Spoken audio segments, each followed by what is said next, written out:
ঔষধি গুণ সম্পন্ন থানকুনি পাতা রেসিপি শেয়ার করছি। থানকুনি পাতা একটি উপকারী শাক, আমরা সবাই জানি। থানকুনি পাতা ঔষধি গুণে ভরপুর। থানকুনি পাতা আমরা বিভিন্নভাবে খেয়ে থাকি রান্না করে। আমি আজকে একটি হেলদি সবজি রান্না রেসিপি শেয়ার করব। ছোট বড় সবাই খাবে, আর এই গরমে এই শাক অনেক উপকার স্বাস্থ্যের জন্য। Hi guys, welcome back to my cooking channel blog diaries. আশা করি সবাই ভালো আছেন। যে যেখানে আছেন, দূরে বা কাছে, আমি কিভাবে রান্নাটি করছি চলুন দেখিনি।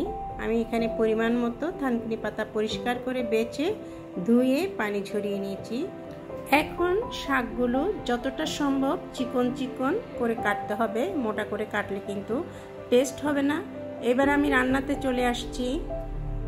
প্যানে দিয়ে দিচ্ছি কিছু কালারফুল সবজি। আমাদের হাতের কাছে যা সবজি থাকে, যেরকম সবজি থাকে, যেমন ধরুন বেগুন, মিষ্টি কুমড়ো, মিষ্টি আলু, কাঁকরোল, পেঁপে, বরবটি, যা থাকে হাতের কাছে ওই ধরনের সবজি দিয়ে কিন্তু রান্নাটি করা যাবে। কিন্তু মেইন সবজিগুলো দিলেই কিন্তু রান্নাটির টেস্ট হবে। যেমন ধরুন মিষ্টি কুমড়ো, পেঁপে তো মাস্ট লাগবে, আর বেগুনও মাছ লাগবে। আর অন্য সবজি হাতের কাছে যা থাকে ওগুলি দিলেই কিন্তু রান্নাটি হবে। আর সবজিগুলির পরিমাপ একই সমান হতে হবে। সব রকম সবজি আমি 1 কাপ করে কেটে নিয়েছি। সবজির সাইজ একই রকম হতে হবে, কোনোটা বড় কোনোটা ছোট হলে কিন্তু রান্নাটির টেস্ট হবে না, ভালোও হবে না, দেখতেও সুন্দর হবে না। এবার আমি থানকুনি পাতার শাকটি পাতলা পাতলা করে কেটে নিয়েছি, এবার দিয়ে দিয়েছি। এখন আমি অন্য উপকরণগুলো যা যা লাগবে আস্তে আস্তে অ্যাড করছি।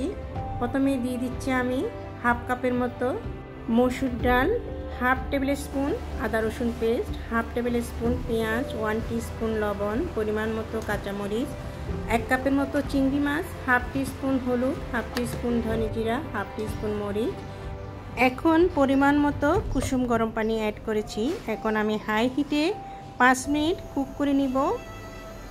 5 মিনিট পর এবার মাঝখানে আরেকটু উপর নিচ করে নেড়ে দিচ্ছি, যাতে রান্নাটির চারিদিকে ভালোভাবে কুক হয়। এখন রান্নাটি প্রায় শেষ পর্যায়ে বাগারটা দিয়ে দিচ্ছি। প্যানে দিয়ে দিচ্ছি 2 টেবিল স্পুনের মতো তেল, দিয়ে দিচ্ছি 2টি শুকনো মরিচ, 1 টেবিল স্পুন রসুন। ফ্লেভার বের না হওয়া পর্যন্ত হালকা ভেজে নিয়েছি। এবার দিয়ে দিচ্ছি পেঁয়াজ 2 টেবিল স্পুনের মতো।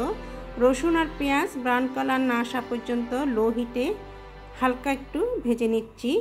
এবার আমি বাগারটা শাকের মধ্যে দিয়ে দিচ্ছি। 1 মিনিট কুক করে নিলে কিন্তু রান্নাটি কমপ্লিট হবে। এবার আমি চুলাটা অফ করে দিচ্ছি।